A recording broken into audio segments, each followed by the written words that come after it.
Roku and Roku Fire TV 6 and Amazon Fire TV 6, and on ZingoTV on Chromecast and all smart TVs 2016 forward.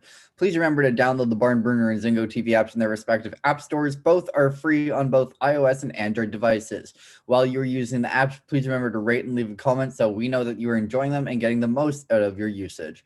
So it's been a busy week, to say the very least, in the National Women's Hockey League, from the Buffalo Beauts to the Boston Pride to the Toronto Six, to some degree or another.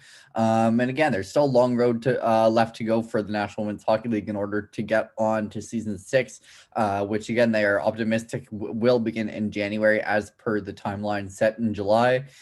Things continue to be figured out as we've kind of started to learn that, there are steps that they are starting to go through in order to ensure that that happens. But in the meantime, the city of Toronto is on lockdown, and that has made skating very hard for the Toronto Six. So to that degree, Digit Murphy, let's start there. Head coach and president of the Toronto Six said just yesterday on Instagram that she's working very hard to, secure ice time at Kenlin Ice Sports for the Toronto Six, as that is their home arena on the campus of York University. However, obviously challenges have arisen, just given that, already they were facing some hardships in terms of how many they could have on the ice, and that was about 7 players plus herself and Gary Soper, the assistant coach. And then you look on the other end where they're doing outdoor workouts in the freezing cold, and now it's snowing in Toronto. So, just a lot of different hardships. So on Toronto's end, you see the obvious challenges, whereas in the United States, they're not exactly as diligent on safety as perhaps they could be, just given that Canada has made absolute sure to take this shutdown to a really serious note and make sure that everyone is following proper protocols, and that people aren't leaving their houses unless for essential reasons. Small businesses have been shut down, and that's just, one of many things. Obviously arenas were on shutdown the last time we were on lockdown. So while that doesn't seem to be the case at the moment, if this gets worse, imagining that would be the case, would make preparing for season 6 all that much harder for the Toronto Six and their players who are here, and just waiting for the season to get going. And so as they try and figure out how to prepare and where they're going to play and all that, this continues to be an interesting development, and we will continue to chase that story as details start to become available. So that being said, I guess we'll start with the Toronto Six, since I really have already opened on that note. Last week, the Toronto Six announced a partnership with People 2.0. The press release from the Toronto Six is as follows. The Toronto Six will be partnering with another like-minded business heading into their inaugural season, payroll and human resource expertise organization People 2.0. In a statement from president and head coach Digit Murphy, she said, "We are excited to be working with the company who actively develops relationships with strong female-led organizations. People 2.0 is yet another organization we have aligned with who desires to empower women in business and sport. As part of the partnership, People 2.0 will be sponsoring the Toronto Six's official newsletter. The newsletter provides fans and followers of the Six exclusive access to news, features, and multimedia projects. And to register for this newsletter, you can click on the link, which is secured on the press release for the Six newsletter sign up, which is in partnership with MailChimp and zone.us11.list-manage.com.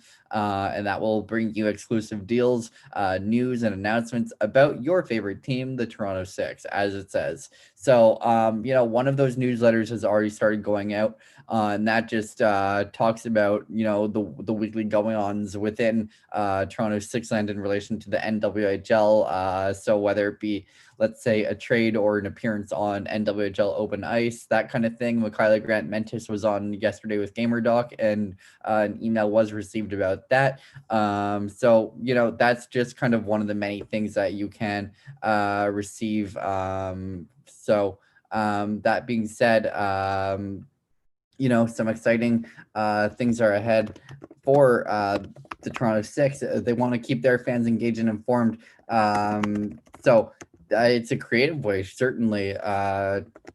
And, this is going to be exciting to see how that works out. So, we're going to see how that shapes out, certainly. And, again, I was just about to pull up the email and, kind of fill you in on what that kind of looks like. So, that being said, let's move on to the Buffalo Beauts, who have been keeping very busy. The Buffalo Beauts unveiled their jerseys for season 6 yesterday, along with their jerseys. They also released and a special announcement which came on NWHL Open Ice last night. So that being said, we are going to kick things off with their. Maybe we'll start with the special guest and special announcement. Sure, let's start off that way. So that to be said, the special guest was Jordan Jurin, who was announced on that episode last night that she is joining the Buffalo Beauts in the National Women's Hockey League for the League 6 season. So that to be said, this is now her 4th season of pro hockey. And so as we look at her stats from last season, if you give me just a second to find that. Okay, so she played 8 regular season games while adding 1 more in the Isabel Cup playoffs, and that was with the Boston Pride, whom she joined for 8 games at the end of last season, followed by that brief Isabel Cup appearance where she only tallied 3 points, having scored 1 goal along with 2 assists. Now, looking ahead to the playoffs, she would net 1 more, her only point of the postseason. Anyways, so, this is, again, another strong team that's looking to get things ready for the upcoming season. And so when we speak to that note, there's a lot of, excitement that is encapsulated almost it's not just the Buffalo Beauts, honestly. It's all these organizations who have been skating and who have been signing players constantly. And while the Buffalo Beauts haven't been on a roll with the signings recently, the Minnesota Whitecaps have. But that to be said, however, Nathaniel Oliver, the general manager of the Buffalo Beauts, he's had a really strong offseason getting players from the SDHL, among other places. And so bringing on Jordan Jurin, who is, again, with the Boston Pride last season, being able to secure her from such a talented team, I think that really goes and says something about the work that he's been able to do this offseason. So that to be said, let's delve right into what that looks like before I delve into the jersey announcement from the Buffalo Beauts. So this was the press release that was unveiled yesterday in accordance with the signing of Jordan Jurin. And again, this was following the announcement from Jordan Jurin herself on NWHL Open Ice. So it is the Buffalo homecoming for veteran forward Jordan Jurin, who has signed with the Buffalo Beauts for her 4th season in the NWHL. The contract signing was announced tonight on NWHL Open Ice, the league's talk show on Twitch. After joining the Boston Pride in January last season, Jurin now comes back to Buffalo, where she played both in 2017-18 and 2018-19. The 5'8" forward had a goal and 2 assists in 8 regular season games and scored a goal in the Pride's Isabel Cup semifinal victory, providing strong depth on a very dangerous roster. Anyways, in a statement from Jurin, she said, "I couldn't be more excited to play for Buffalo again, and I'm happy to call this city home now for good. With so much uncertainty these days, if I can give young players someone to cheer for and give them hope for their future in the sport of hockey, then that's a win for me. I can't wait to battle with this team, and we hope to bring the Isabel Cup back to our fans."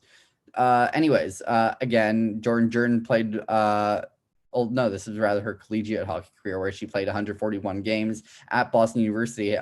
So hence the relation to join the Boston Pride, a city that she was all very familiar with. But in Buffalo, this is now, again, her 3rd season with the organization. So, also some familiarity here. Anyways, speaking about her collegiate career from 2012 to 2016, she scored 15 goals and 25 assists, which made her 40 points while with the Boston Terriers. Anyways, in a statement from Nathaniel Oliver, the general manager of the Buffalo Beauts, he said, "Jordan is a trusted leader and competitor. When she played for us previously, she was considered a bit of a secret weapon for the team. We have a young team this season, and Jordan is the type of player who sets the best kind of example. She has played with and against the best of the best. We are very pleased to have Jordan back in a Buttes uniform. So that to be said, I also wrote a column on this deal for thepuckauthority.com. That to be said, I will read that or the rest of the article rather, to kind of get you familiar with, how she landed here, what her history of the past couple of seasons is in relation to her pro career after she finished with the Terriers. So this is my latest column for thepuckauthority.com. After spending last season split between the PWHPA and the Boston Pride, forward Jordan Jurin has returned to the league after signing a contract with the Buffalo Buttes. She announced this on Open Ice, which aired on Monday night following the hockey club's jersey reveal. The league has since announced the transaction. For Jurin now signing with the Buttes doesn't come as a surprise if you take a look at the team's roster. Not only will it be her fourth season, but it's with a club she is all too familiar with. Following her career with the Boston Terriers, she would make the jump pro, signing on with the Buttes. Doing so in 2017-18, she would stick with the hockey club through 2019. At that point, as the state of the game withered, Jurin made the decision to leave the league and take a stand. She did so along with Lisa Chesson, a former teammate of hers who will be again. Now, these two weren't alone, being joined as well by Boston's Mallory Suliotis. However, all playing independently, neither member played in tour stops, thus not seeing much ice time. As such, Suliotis left early, re-signing with the Pride for her second full season. Chesson, on the other hand, sat out the league's fifth season, but has signed on for season 6. That made the defenseman the first player who sat out the full season to sign a contract for next season. While Jurin sat out for most of the season, she was anxious to compete and signed a contract with Boston. Joining the Pride Hockey Club in January, the 5'8" forward played 8 regular season games while adding one more in the Isabel Cup playoffs. Helping guide the team to the postseason, the righty only tallied 3 points, having scored 1 goal along with 2 assists. Looking ahead to the playoffs, she would net 1 more, her only point of the postseason. So that was in the league semifinals as Jordan Jurin provided depth to a roster stacked with talent. Now looking to make Buffalo home again, the native of New York is excited to get going. So I read you the statement from Jordan Jurin. So that being said, while that feeling resonates among her teammates of, uncertainty, but, the anxiety and excitement to get back. Anyways, that is something that is, again, flowing throughout the league, certainly. So with that in mind, the wait for opening night now goes onwards for all 6 teams who are hard at work with weekly practices, all based out right now of their home facilities. Anyways, we went through her collegiate hockey career. So, that being said, this is an exciting time, as things start to come together and give us an idea of what we can expect. So, again, we've faced a lot of uncertainty this offseason, surely. And so, when you look at the bigger picture and you see that there is preparation in place, that excitement picks up and you realize, that there is so much coming out on the good end of this. And so that to be said, we move onwards and take a look at the roster that has been shaped for season 6. So anyways, for the Buffalo Buttes, here's kind of what it looks like. And again, this roster is not fully up to date, but a lot of it is. So Taylor Kersey had her sister Hunter Kersey join the hockey club for the upcoming season. Then you look further at the roster and you see a new addition to Whitney Dove from Providence College. Erin Guillen returns, so does Kelsey Newman. Goaltenders for the season are Carly Jackson, again, along with Kelsey Newman and Katie Flagg. Anyways, that to be said, Kristen Lywicki returns. Allison Mateau joins the hockey club. Kayla Menigan joins the Buffalo Buttes after playing with the Connecticut Whale previously. Cassie McPherson returns. Then you see Dominique Kremer from the SDHL signed for her first NWHL season. Lisa Chesson returns for season 6, as mentioned. So does Nev Van Pelt. Autumn McDougall will make her professional hockey debut after spending 4 seasons at the University of Alberta in Canada West in youth sports. And then you look across the roster and you see an all-star Marie-Jo Pelletier. Megan Dele returns. She, like Hunter Kersey, played at Brock University in St. Catharines in youth sports. And then Lenka Kromova, Iveta Klemasova, and Emila Ruggiero are among the names to return for the season. So That to be said, I'm going to read off what the rest of this roster looks like from any who I may have missed. And so that includes Lenka Kermova. And then in addition, you see Kelly O'Sullivan, who returns to the roster. Now, in terms of the coaching, here's what one can expect from the Buffalo Buttes side. Again, a rather familiar, pairing behind the bench. And so that includes head coach Pete Parham, who is joined alongside assistant coach Ray Codd. A new assistant coach to the team for the upcoming season is Mark Zarbo. And so that he'll be working with many of the players, both on the offensive and defensive ends, as stated by the press release at the time of which he joined the organization. And then last but not least, taking over from Mandy Cronin in the general manager role, again, is Nathaniel Oliver, who was the community coordinator previously, until Mandy Cronin joined the Toronto Six as their general manager. As someone living in Toronto, it made more sense, while Nathaniel Oliver lives in the Buffalo area, and so this only made sense to go onwards like that. So that to be said, they now have, I believe, 11 forwards, 8 defenders, 3 goaltenders, and a total of 22 players. Now, in comparison to the rest of the National Women's Hockey League, you take a look at the numbers where, again, the Buffalo Buttes have 22. The Riveters have 21 for now. There was talk of a 22nd. We're keeping tabs on that very closely. The Minnesota Whitecaps are at 21 and expected to be up to 23 shortly. And then the Toronto Six remain at 17 for now. And then you see the Connecticut Whale and the Boston Pride, who are both at 20. So, that to be said, we're going to move along to the jersey reveal for the Buffalo Buttes now. Again, as that was the second of 2 exciting announcements coming last night on Open Ice. So that to be said, the release says, this evening, the Buffalo Buttes uniforms for the upcoming season were exclusively unveiled to viewers of NWHL Open Ice on Twitch. The signature Buttes Blue Stars and Stripes design will be returning as the home jersey. A new bold black jersey will complement the set as the away look. Designed by the Women's Hockey Partners marketing team, the jerseys will be available for purchase on the NWHL.zone shopping site in the coming weeks. So, again, really exciting development for the National Women's Hockey League, in addition to sponsors and all that, as for the very first time the National Women's Hockey League will have an away jersey and a home jersey. So we continue to see what these look like. The Riveters have yet to unveil theirs, but the Toronto Six have unveiled all of theirs. The Connecticut Whale unveiled their jersey when they did their new design unveiling a little while back now. The Boston Pride they just unveiled theirs, and if you haven't seen them, they're beautiful. I mean, the road jersey also kind of brings back a little hint of the old, but in a new way. They've got Boston across the chest rather than the Boston Pride lion logo at center, which is for the home uniform.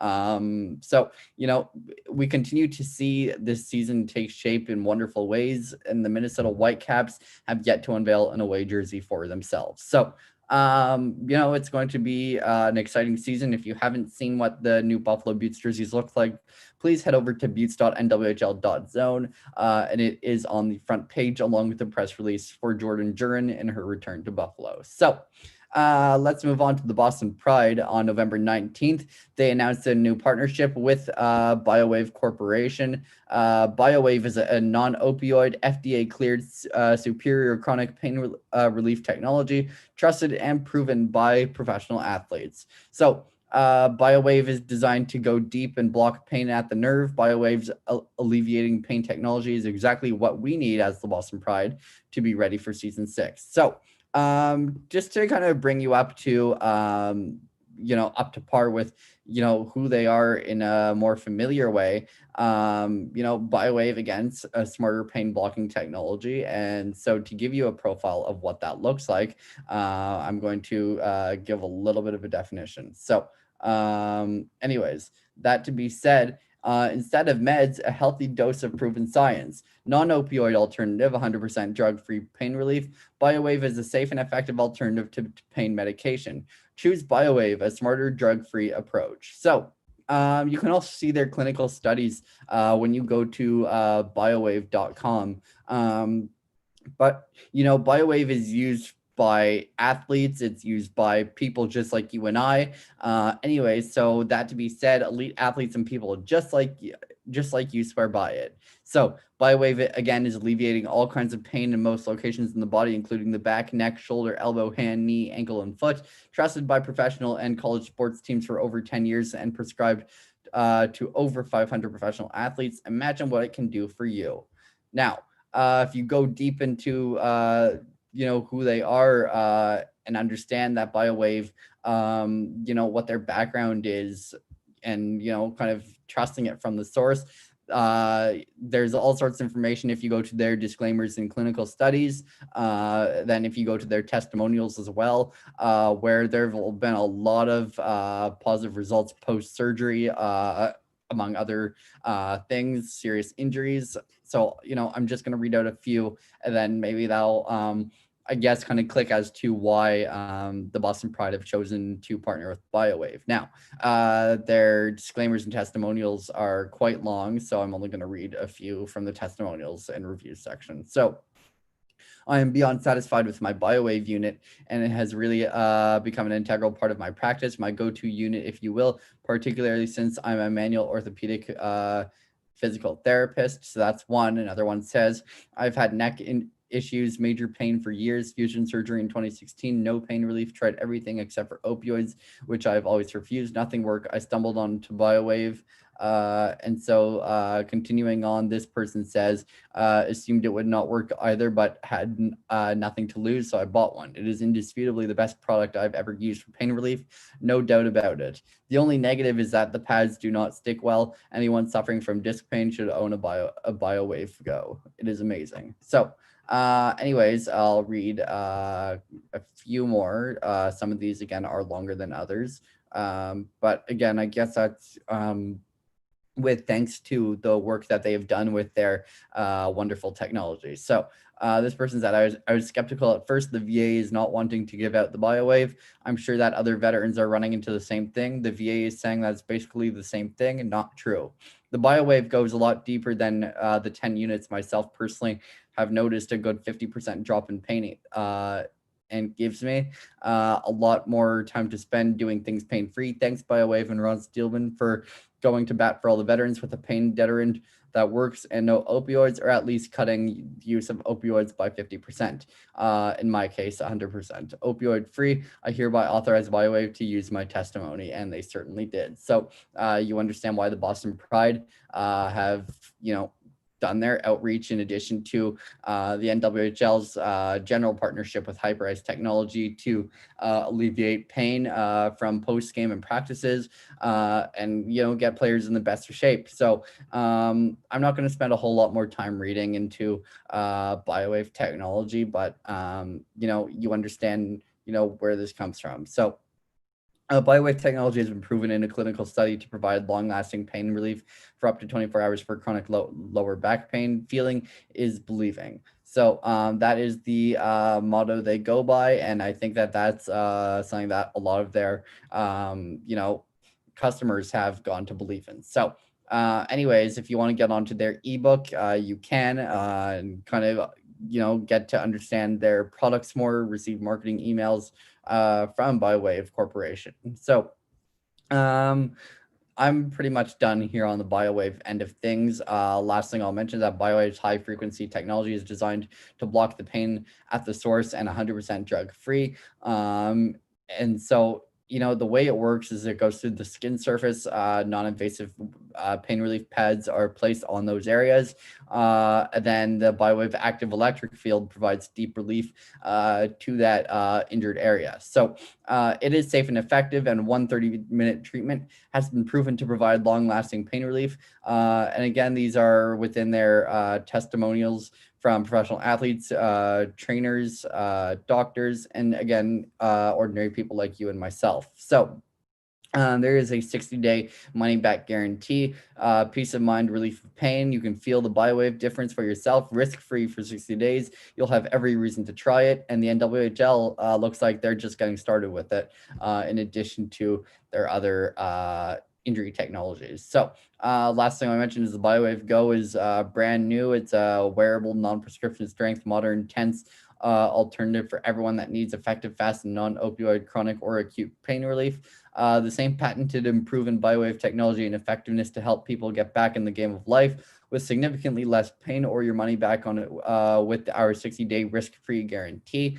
And again, the NWHL and the Boston Pride will be receiving several products just like these to help with pain relief for their players. It's superior pain relief for people on the go. Feeling is believing, as mentioned. And again, it is FDA cleared, endorsed by heroes and champions for the veterans and made in the USA. So I'm not going to delve any further into that for today, but certainly a great partnership to be had as sponsors continue to hop on, as we've now seen at the Toronto Six, Buffalo Buttes, and Boston Pride in recent weeks and maybe even months. So, again, exciting times ahead. And this is only the start. So that to be said, let's move along as we have more to go through. So again, you can visit the Buffalo Buttes website at buttes.nwhl.zone for more, and for the Boston Pride, pride.nwhl.zone, and for Toronto, toronto.nwhl.zone. So anyways, last week I spoke with Digit Murphy right here on the Barnburner TV network on ZINGOTV channel 250, along with my producer Eduardo Harari. And what an exciting and energizing conversation that was. Digit spoke about getting into women's sports and why she is the person that she is, in the sense that she was a believer in Title IX after not being allowed to wear a baseball jersey, and that got her into becoming an advocate for women's pro sports. And again, she played hockey at Cornell back in what I believe she said was 1989, a long time ago. However, afterwards, she started her coaching career, and she was residing in Providence, Rhode Island. She was a coach for 18 years at Brown University, which she spoke about. And she spoke about, her players pushing for, more opportunity, which is, part of the mission statement for professional women's hockey right now. So she spoke about that. She spoke about building the Chinese hockey program in Shenzhen, China, which is something that she did just like she did with the Toronto Six. But only thing is, the roster was already somewhat foreign for her in China when she arrived. So she really built from the ground up with Toronto. And it's given her a different way to look at hockey. So she spoke about that. In addition to that, just spoke about the importance of women's sports. We spoke about baseball a little bit. We spoke about so much, and she is a terrific human being, and you can see that through her Instagram lives, where she just kind of brings the energy. And something that one of her players, Lindsay Eastwood, recently said is that after talking with Digit, you want to go out and do something good in the world. And she joked that she wants to cure world hunger. But you kind of understand that, the motivation and passion from Digit Murphy, it's so, transferable and something that you can really take away positively for yourself and make something good come out of that. And so I think that was obviously really special for me to have been a part of that conversation on Thursday. Again, I will have Digit Murphy on tomorrow. If you are someone who missed my tweets from last week, which I noted that I have Aaron Ambrose today and Digit Murphy tomorrow. And that is for 6 and 6 right here on the Barn Burner TV network and ZINGOTV channel 250. So, she's, again, a fantastic person. And, getting to know her has been a privilege, and continuing to get to know her will be a privilege. And, it was already mentioned here on the Barn Burn TV network that Digit would be joining the network. And so that to be said, when she does, there will be, obviously more details to come in the coming weeks. But when she does, I'd be on the lookout for content at barnburner.ca to go in addition with her shows, which again, more info will be relayed about, as that starts to come together, something I'm not currently in the loop with. Anyways, again, I will talk to Digit tomorrow on Six and Sticks to talk about perhaps what that will be. We'll talk about, her women's hockey career. We spoke about Title IX on Thursday, so I might touch on that only briefly. But again, mainly the conversation will surround the Toronto Six and how she, built up the team that she has.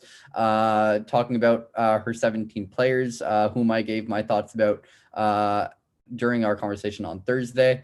We'll talk about her expanded outreach, given that she has been able to secure players from the PWHPA, the SDHL, those from other spots in the NWHL, and then obviously college. So, the college end obviously makes sense again, where she spent 18 of her 20 some odd years as a head coach. And so, again, she was the president of the Toronto Six. And then after the coaching hunt, she became the head coach of the Toronto Six. And wow, was that the right move? But, she's so empowering that even a colleague of mine at the Puck Authority, as well as my boss right here at Barnburner, said, why isn't she commissioner? And she's an influential being and someone who, with her outreach, you kind of think, why? But at the same time, Tyler Tumenia brings a lot of experience to the commissioner role, having been in a marketing and sponsorship role in baseball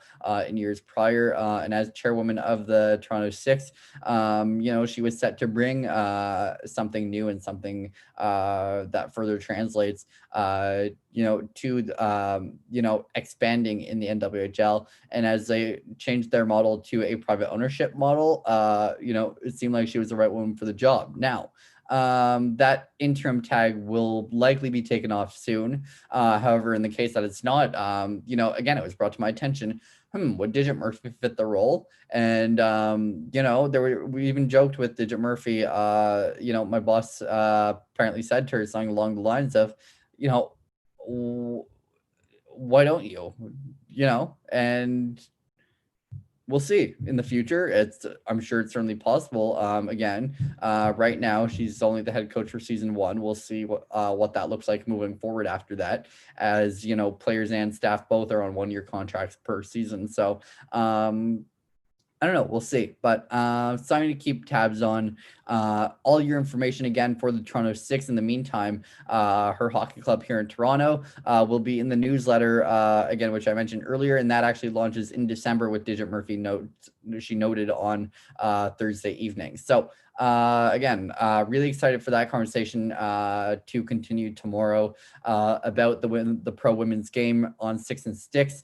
It's my privilege to have people just like Digit on my show, and so to get the opportunity to connect with her is something that I am fortunate and lucky to be able to do. And, none of that happens without my wonderful boss, Joseph Pasek, here on the Barnburn TV network and ZINGOTV channel 250.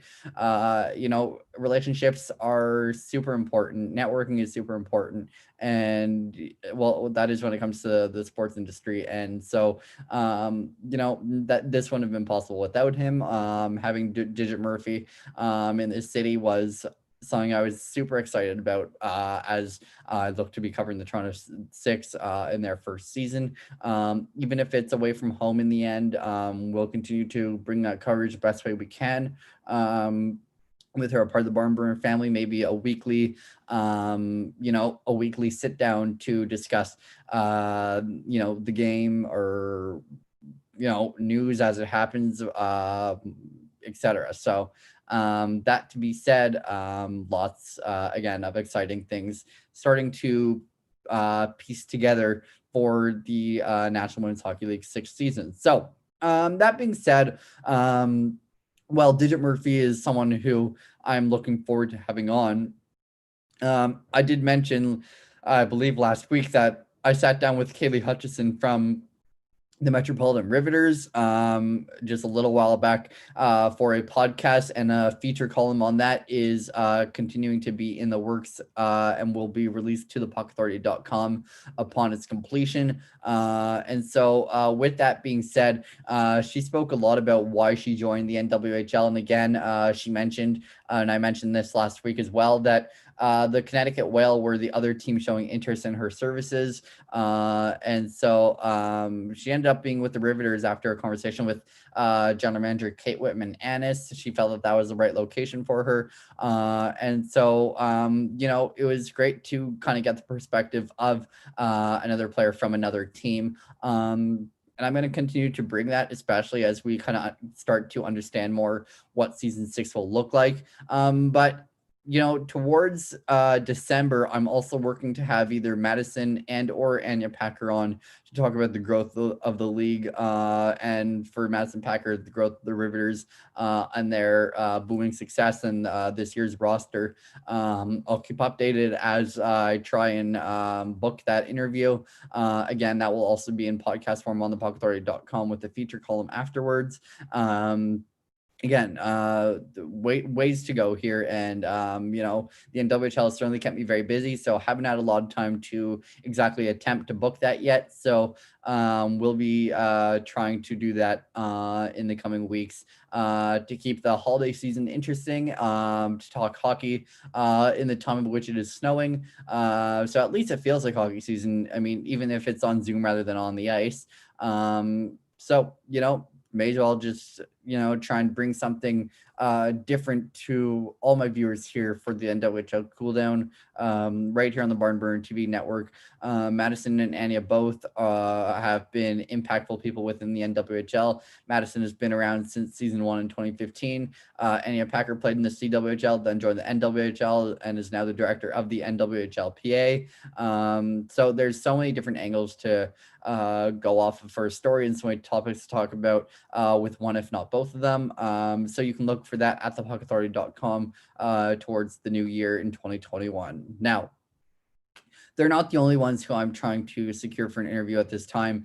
Bray Ketchum-Peel was the general manager of the Connecticut Whale for 2018-19 and 2019-20, and was supposed to return as well for this season. However, she ended up accepting a job outside of sports, a full-time job, and so she had to leave her position with the Connecticut Whale, and so Amy H.E.R took over. And so I'm also looking to connect with Bray Ketchum-Peel as well to reflect on her time with the Connecticut Whale, her starting point in pro women's sports, what she wants to see, how she got involved with the Whale in pro women's sports.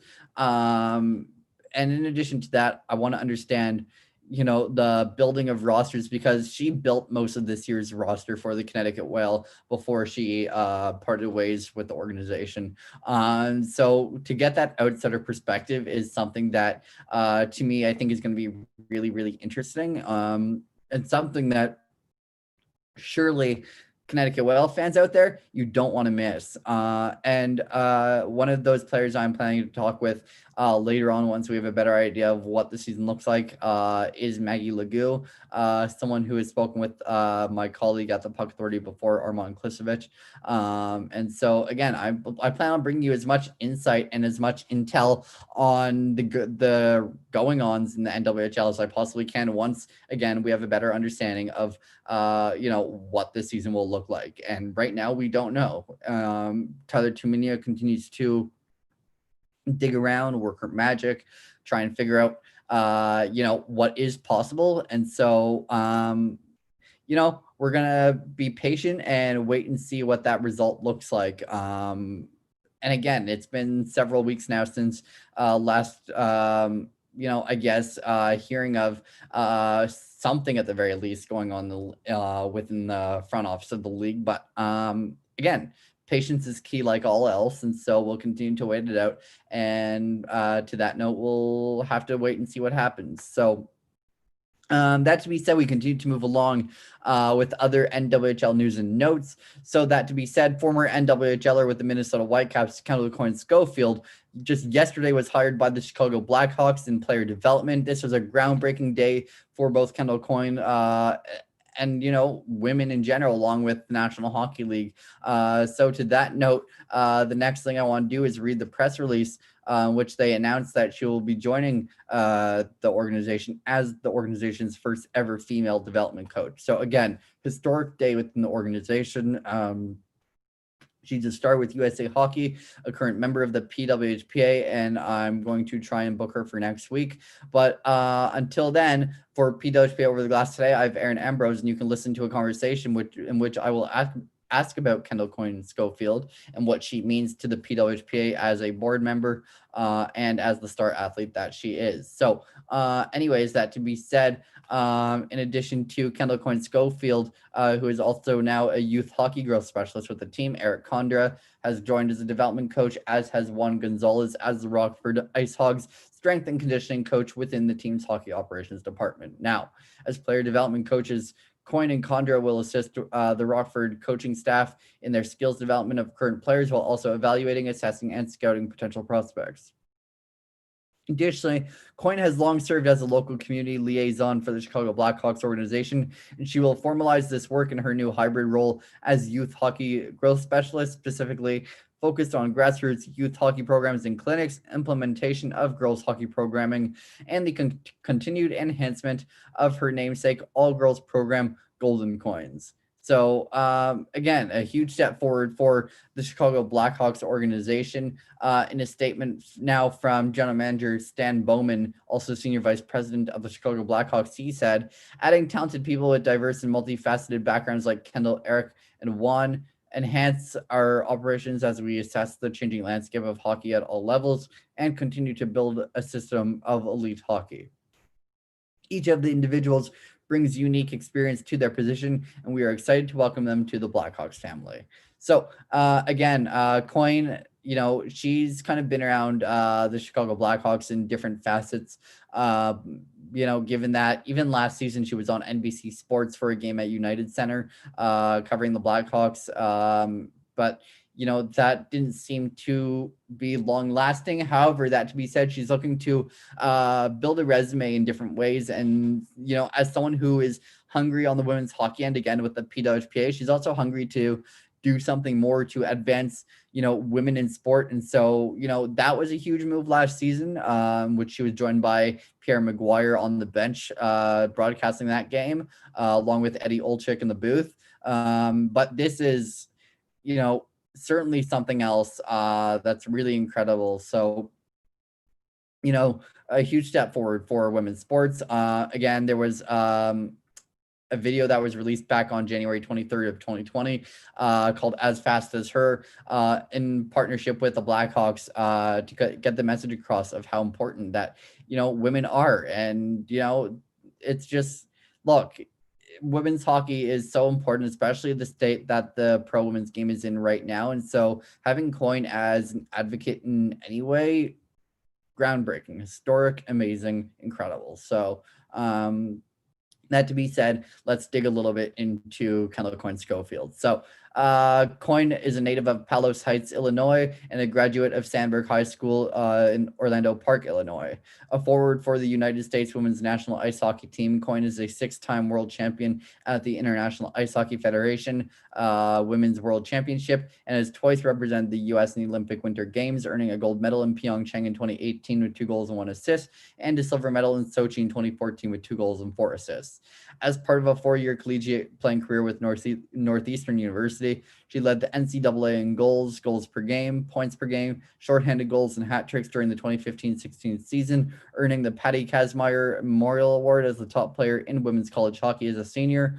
And on January 25th, 2019, Coyne became the first woman to compete in the National Women's Hockey League All-Star Skills Competition this was actually in the National Hockey League's All-Star Skills Competition. Again, in the National Women's Hockey League, you can imagine she's done that before, but with regards to the NHL's, which was in San Jose, California, she posted a record time of 14.326 seconds in the fastest skater challenge. She had also recently held broadcasting analyst roles with both NBC Sports and NBC Sports California. I believe that game was with the San Jose Sharks. So again, she's hungry to do more, and her outreach in order to get somewhere further, she's not stopping, and being a board member with the PWHPA has allowed her to help grow something that's bigger than her, bigger than the game, to ensure that there will be a sustainable future for pro women. As at 28 years old, she's not going to be around in the pro women's game for much longer. And that's just the reality that some of these PWHPA players have to accept, along with the NWHL players who, for example, Connecticut Wales, Shannon Doyle is set to retire after her last season, this upcoming season. So, there's that understanding. You can't be around forever, but, make an impact and help to change the game while you can. And so that certainly resonates with Kendall Coyne Schofield. And so, again, this was a huge step forward, but she wasn't the only woman who has joined the Chicago Blackhawks recently, as Megan Hunter has been promoted to Director of Hockey Administration and Amateur Scout with the organization. Hunter previously served as Senior Executive Assistant to the Senior Vice President, General Manager, and Hockey Operations. And prior to joining the Blackhawks, she worked with Hockey Canada as Manager of Hockey Operations National Teams from 2010 to 16. She served as Director of Group Sales for the London Knights of the Ontario Hockey League from 2008 to 10. She was an account executive with Icon Office Solutions from 2007 to 2008, and was an assistant coach with the University of Maine's women's hockey team from 2006 to 7, and an assistant with Niagara University's women's hockey team from 2005 to 2006. Now, Hunter skated 4 years at the University of Wisconsin from 2000 to 2004 with the Badgers, where she was a finalist for the Patty Kazmaier Memorial Award during her freshman season, when she shared the national scoring lead with 42 goals and 78 points, both the records in the NCAA for that reason. So again, these additions, such as Hunter and Coyne, and promotions, come on the heels of previous structural changes made during summer 2020 to better align the hockey operations department towards its development-focused approach. So again, some amazing achievements, some historic moves. The Chicago Blackhawks are only just getting started, and this was a great way to make their mark towards change and, dipping their feet in important territory, and that they've certainly done. So for an updated front office directory where you can learn more about Kendall Coyne and Hunter, please visit blackhawks.com/team/front office. So anyways, let's take a look at Kendall Coyne's stats now via eliteprospects.com. Anyways, I will have a story on this, historic hiring in the coming 24, 48 hours, give or take, at thepuckauthority.com, where I speak of, where she started and where she is now. And so maybe I'll just finish off kind of reading what I have, at least for a starting point of a story. I still have ways to go. I started this last night, but it kind of, resonates the message that, women are so important, and in women's hockey roles as players, and taking her background in hockey, which has been long lasting, into her role at the Blackhawks, you kind of get to understand how significant this really is. So with about 7 minutes left, here's what I have so far. It's been a long time coming for Kendall Coyne Schofield. From the ice to the booth to the front office, the left winger made history on Monday afternoon. A superstar with USA Hockey, the forward was hired by the Chicago Blackhawks as the first ever female player development coach.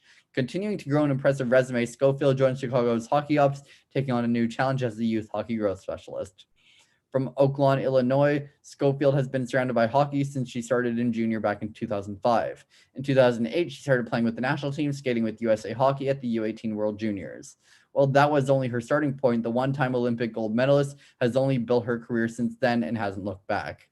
To date, the one-time Isabel Cup champion has appeared 12 times with the U.S. national women's team, and all the more impressive even through college at Northeastern. She was building a name on stages bigger than her skill set. However, at each tournament she participated in, which included the Olympic Games and the Women's World Championship, they only assisted in the growth of her talents, and now 28 years old, the sky is the limit as she strives for new heights. So, again, I was gonna delve into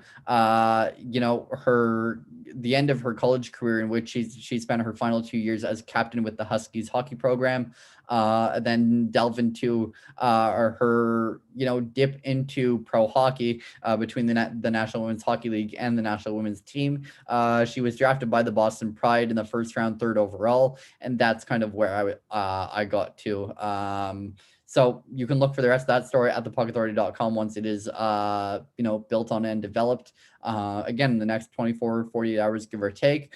Again, you can find all your women's hockey info for the National Women's Hockey League and for the PWPA for matters like this, and for matters of their tour stops and sponsorship news for both ends at Justin Levine HBS, at thepuckauthority.com, at puckauthority1 on Twitter, and then on Instagram at the Puck Authority for all your updated news as it pertains to women's hockey, and again, groundbreaking news like this. So I've got about 3 minutes left, give or take. And so that to be said, there's not really a whole lot else, but I think that gives you a pretty good idea of what exactly is going on right now and positioning these teams really well for the upcoming season. And so that to be said, the number of NWHL players signed for season 6 now currently stands at 126, and that is as of last night, when Jordan Jerome again announced that she had signed for the upcoming season. So that is your look around the National Women's Hockey League for this week. Again, I will have more next week as it comes. So we're going to see what happens in the coming weeks. But for now, make sure to stick around with me, and we'll see what happens. I have to be patient as well, and we have to get through this together. So anyways, that's really about it for today. I appreciate everyone who tunes in on a weekly basis here to the NWHL Cooldown. It's my pleasure to bring as much as I can to my role here on the Barn Burn TV network as the women's hockey specialist, something that I have a deep passion for.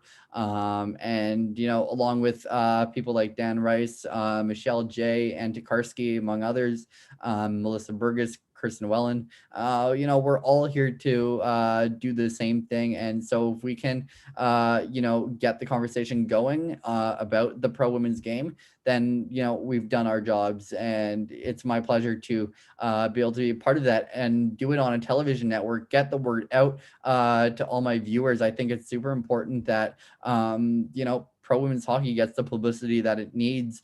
And so with that being said, I will leave today with one last special touch of something that perhaps not a lot of you know. So there's now at least one Boston Terrier on every NWHL roster, which means that the Boston Terriers can cheer for every team, and every team can cheer for them. So that's interesting. And with yesterday's signing, I should also mention that that means that there's 9 roughly players who have signed from the Boston Terriers, as Michelle J mentioned. I'm just going to make sure that number is in fact correct, which I believe it is.